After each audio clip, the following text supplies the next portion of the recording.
My thanks to Dr. Naren Khanna for having given me this opportunity to be here this morning. Please interrupt me shamelessly in case you feel that I'm running too fast. This is the topic I was asked to speak on, Doppler examination of lower limb arterial Doppler. We know that there are several diseases of the lower extremity, atherosclerosis on the rise, thromboangiitis, obliterans, thanks to the cigarette companies, it still continues to reign, vasospastic disorders, thrombosis, embolism, vasculitis. Now, coming to atherosclerosis, this is actually a systemic disorder where most of us who are practicing clinical medicine know that it is the coronary artery disease. However, we see a lot of cerebral involvement, pulmonary, renal, and peripheral vessels. In lower limb, it involves mostly the large and the medium-sized arteries, and most common site is between superficial femoral and popliteal. Second most common is aortoiliac. This is in non-diabetics. However, in diabetics, popliteal and tibia are the second most common. We know that the progression of peripheral arterial disease and its complications are accelerated in people with diabetes and in smokers. Diabetes is the strongest predictor of serious complication, with gangrene occurring 6 times more common in patients with diabetics than compared to non-diabetics.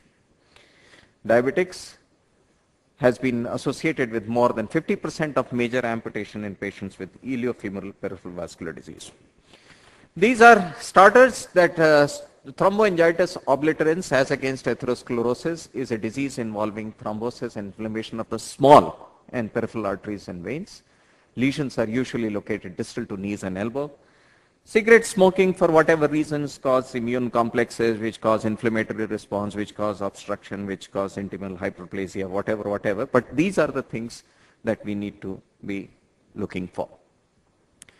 Before we jump to Doppler scanning or Doppler evaluation, let me just tell you that how do we start suspecting. Suspicion is by intermittent claudication. This is the most common symptom with which people come with. Precipitated by walking and relieved within minutes by rest. However, if this historical exercise or walking pain has started occurring in recent past, which is a rest pain, that means there is a progression, this suggests a critical limb ischemia which can lead to tissue loss, ulceration or gangrene. Other symptoms can include, these are non-specific, but however these are associated. Non-specific are numbness or weakness in the legs, aches and pains of feet and toes while at rest, non-healing ulcers of leg or feet, cold legs or feet, skin color changes of the legs and feet. Some patients may remain asymptomatic. I'm going to talk a little bit of asymptomatic towards the end of this talk. The skin may have atrophic, shiny appearance and may demonstrate trophic changes like alopecia, dry, scaly, erythematous skin, chronic pigmentation changes, and brittle nails. And this is something which we would love. Sorry about the very gross picture. This is a patient who came to us in hospital with peripheral arterial disease, and this is the kind of thing he went for amputation, unfortunately so. This is what we want to avoid. There's yet another term called pseudoclaudication. It's basically pseudoclaudication occurs because of lumbar canal stenosis or the Corda-Equina syndrome. And these are caused by spinal canal stenosis. The differentiation clinically is that in pseudoclaudication, leg pain may occur after sitting for long periods of time in one position or immediately upon rising from seated position. Walking may provide partial relief, which may worsen more on increased walking. And this is with pseudoclaudication, but it is not with true claudication. How do you diagnose? When we are confronted with a thought that peripheral arterial disease, there are a few questions we need to ask ourselves. Whether the disease is present or not. If so, what is the degree of peripheral arterial disease? If so, whether this is extending into carotid, renals and other places. Each diagnostic test has its own strength and weakness. Some diagnostic tests are useful for screening, others are not. And some diagnostic tests have become historical, others are getting more useful. These are the three ones which we see very commonly: ankle brachial index, ultrasound, MRI, and CT scan also figures somewhere. Though conventionally speaking, it is classified under a non-invasive testing.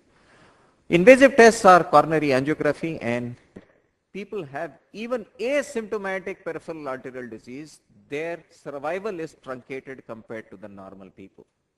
So here is an importance that you must try to catch hold of this disease rather early during the phase of development, rather than wait till such time it is symptomatic, or if it is severely symptomatic where the survival is even worse. Well, what you do is you take routine bilateral upper extremity pressure readings, and the higher one amongst the two is used to calculate ABI. Then the cuff is placed in the lower extremity. Doppler is placed behind the medial malleolus to obtain a posterior tibial systolic pressure, and then placed on the top of the foot to obtain the dorsalis pedis systolic pressure. And the ABI is calculated by dividing the highest ankle systolic pressure, which is the dorsalis pedis or posterior tibial, by the highest systolic pressure of the either arm, whichever is the higher. So this is how you do ABI. And here is a chart which says that if it is between 0.75, normal is more than 0.90, mild obstruction is 0.71 to, sorry about my 90, correct, because this is normal, above is 90. Then 0.1 to 0.7 is moderate obstruction, and severe obstruction is less than 0.0. Normal ABI should be close to 1 or more than that. ABI less than 1 are abnormal. The majority patients with claudications have ABI ranging from 0.3 to 0.9. Pain at rest or severe occlusive disease typically occurs with an ABI less than 0.5. Indices less than 0.2 are associated with ischemic or gangrenous changes. Duplex ultrasound imaging has got a very high sensitivity but suffers some bit on sensitivity issue. 95% specificity is a reasonably good specificity, but 80% sensitivity is something which needs to be more desired. What it does is it combines real-time Doppler, real-time imaging with Doppler imaging of ultrasound. Pulse Doppler with real-time B-mode scanning allows for exact localization of stenosis and defines the hemodynamic significance of the lesion. Additionally, if you add color flow mapping, it makes the identification of arterial stenosis even easier and reduces the scanning time. What you need to do is, if this is to be the groin, you start scanning it downwards. You can go higher up also, you can scan the aorta also, but lower limbs are examined using color Doppler US to map the vessels and identify sites of possible stenosis. So you start tracing it downwards from common femoral, you can tilt it backwards, go for profunda, come over to the superficial femoral artery, popliteal, and there is a trifurcation. This trifurcation is the most important place where you need to spend most time. If need be, spend time with color, pulse Doppler, etc., etc. But this is where you have an antitibial artery, you have a peroneal artery and posteriotibial artery which extends downwards into the posteriotibial and dorsalis pedis. Any site of suspected stenosis at color Doppler ultrasound is interrogated with pulse Doppler if there is any suspicion, which provides a spectrum within and proximal to the possible lesion, allowing computation of the peak systolic velocity. What you need to do is optimize color flow image. Color should fill the lumen but should not spill in the surrounding tissue. If you look at these, here is an example where there is some spillage beyond this. However, this looks fairly neat, and this is the type of place. This is the Nyquist limits. Anything 2 times more than this will start giving you a turbulent flow. The moment you start finding a turbulent flow, you must put a pulse Doppler there, because this is the place where you expect to find acceleration of the flows. A normal flow wave pattern is peripheral artery is triphasic Doppler flow, and this is with each cardiac cycle. The 3 components of normal Doppler velocity are correspond to different phases of arterial flow. There is a rapid antegrade flow reaching a peak during systole, transient reversal of flow during early diastole, slow antegrade flow during late diastole. These are because of the elasticity that you start seeing this pattern. This is the early rapid flow. There is some reversal here, and then there is in diastole, there is again a positive flow. So this is a typical triphasic flow. No flow means total obstruction. But the proof of pudding is in eating it.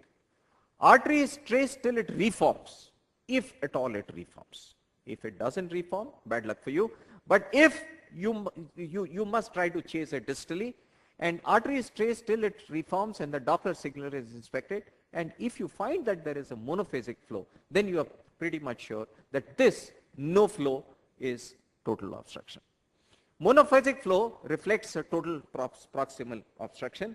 And here is an example. You're seeing a reasonable flow here, but when you put in a Doppler, you find that there is only a monophasic flow. So this signal is a monophasic flow, and this patient had a distal aortic obstruction with some recruitment from somewhere or the other, and this is a monophasic flow is very suggestive of a proximal block. So in a sense, color flow pattern is the first clue to obstruction. The color image of normal artery is usually homogeneous with relative constant hue and intensity. Obstruction creates a turbulence distal to the obstruction. Pulse Doppler gives more precise idea of degree of obstruction. Pulse wave signal identifies the site of stenosis by increase in peak systolic velocity across the zone of stenosis. So you put a pulse Doppler at the expected normal site, and you put in a pulse Doppler at the expected place where there is an increased turbulence. If there is a 2 times or more increase in systolic velocity, it indicates greater than 50% stenosis. Greater than 3 times, if it is more than 75%, you can cross-check it by going into without color flow obstruction and seeing the total luminal stenosis, and you can calculate and identify percentage of stenosis as well. The summary of waveform is something like this. This is normal triphasic flow. This is a biphasic flow with some kind of reversal, and this is with increased velocity through a mild stenosis. Monophasic waveform, as we have talked, with greatly increased velocity means that there is a tight stenosis. However, if you find that there is a dampened monophasic waveform with reduced velocity, this means that there is a tighter stenosis or a proximal obstruction totally. Now, talking something about pre-symptomatic arterial disease, it's a simple non-invasive method of detecting individuals with pre-symptomatic disease, and this might enable them to be brought under medical supervision at an early stage with a view to measures aimed at reducing the risk of serious complications of arterial disease, such as MI or stroke. This is an indicator. This is peripheral arterial disease it's a disease process in itself which can cause limb ischemia and limb loss. However, this is an indirect way of finding out that atherosclerosis process has set in. And since we know that atherosclerosis is a systemic disorder, we should try to find out whether the target organs are also getting damaged or not. This is the reason why in pre-symptomatic patient there is a survival pattern which is so much more different. This is a 5-year mortality rate compared to colorectal cancer, stroke, breast cancer, peripheral arterial disease and coronary artery disease. If you look at this peripheral arterial disease, this 5-year mortality rate is 30%, which is just a shade better than colorectal carcinomas, which we find them so deadly and dreaded. Now, what does it really matter to a clinician or a cardiologist? Coronary artery surgery study, that's the CAST study, in patients with known CAD and presence of peripheral arterial disease, increased cardiovascular mortality by 25% during a 10-year follow-up. So this is what it means to a cardiologist. Peripheral arterial disease, symptomatic or asymptomatic, is a powerful independent predictor of coronary artery disease and cardiovascular disease. Now, if you look at this, compared to peripheral arterial disease severity, if you have a ABI which is significantly low, that means if it is less than 0.6, then mortality rate coronary artery disease is for 10 years is as high as 60%. Similarly, for peripheral arterial disease severity, ABI, PAD severity, they quite match each other. Severity of peripheral arterial disease, as it increases, we know that ABI is expected to be lesser, and subsequently the mortality increases. Thank you very much for patient listening. I'll be happy to take any questions in there.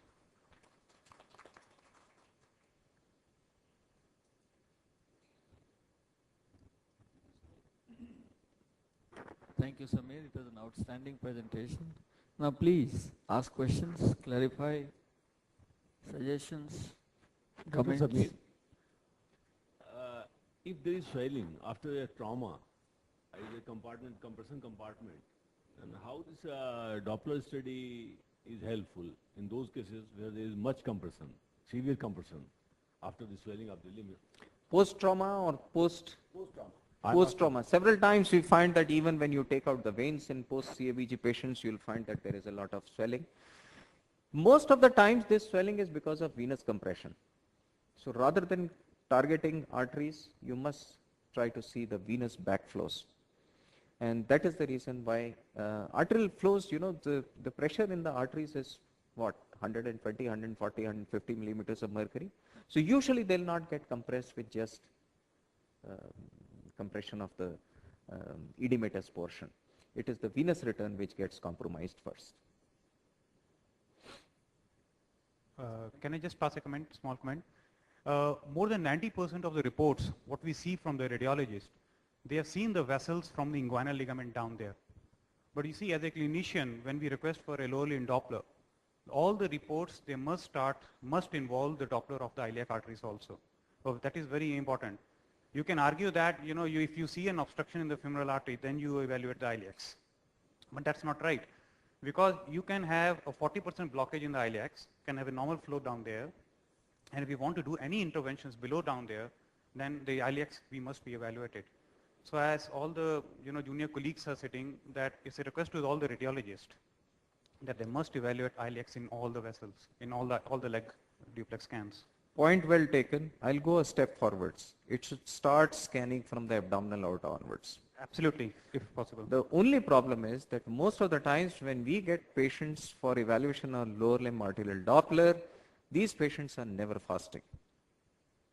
Because if you want to start scanning from aorta downwards, you want to have a clearer picture. Otherwise, the gas in the bowel, it interferes tremendously with the negotiation.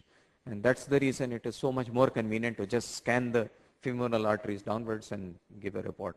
But point well taken that scanning should start from abdominal aorta downwards. In AV fistulas for chronic hemodialysis, mostly we find very high velocity at the junction. What criteria we should take that now it is going to be partially blocked? Well, it is usually very, very high frequency because blood is flowing from artery to vein. I won't know about the cutoff value that when you should start suspecting that there is an anastomotic blockage. But yes, because this is AV fistula means that there is a high flow. High cardiac outputs with or without obstruction in any case will have increased velocity. And here probably what we'll have to do is trust our A, clinical judgment, and B, cross-sectional areas rather than just trust the velocities.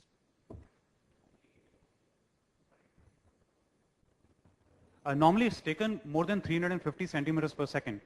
You see, normally the flow through the fistula side, what we take it as around 250, 260 centimeters up to 300. But once it's crossed more than 350 or 400 centimeters per second, we start suspecting that there could be an obstruction. And of course, if there is a significant obstruction, you will have a weakening of the thrill, the clinical examination, what you will associate it with it. Thank you. Thanks.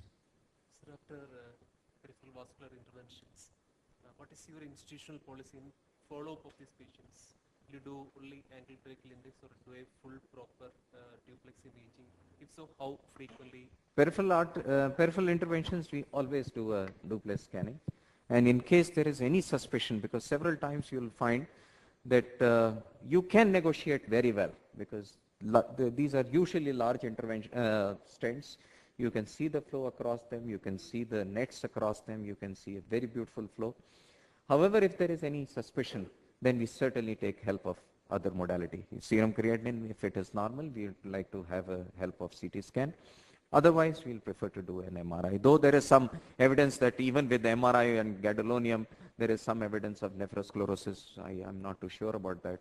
But we don't leave it in abeyance. If we are very sure on duplex scan that the patency is there post stenting, we just forget about it. Otherwise, we take help of other modalities. What about exercise angle break index? What do you No, we don't do it pre-discharge. However, you see, theoretically speaking, post-exercise ABI has its own relevance. But if the stent is patent, what next as far as therapeutics is concerned? Because your options are exhausted in any case. What you are trying to do is, you are trying to establish whether the stent is patent or not. For that, color Doppler is good enough. Yeah, my question was actually related to the same thing.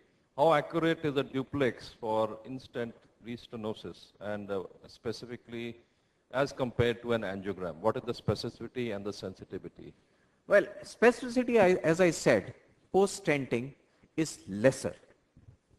Oh, sorry, specificity is very high.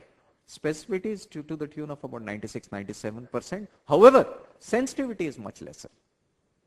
Reason being, if you find that there is an acceleration, if you find that there is an obstruction, it exists. However, if you don't find, that means you have probably missed. So the specificity is fairly high, not sensitivity. The duplex scanning suffers as far as sensitivity is concerned. Native blockages, post-stenting, post-grafts. Either which ways, in all the three, sensitivity is something which suffers.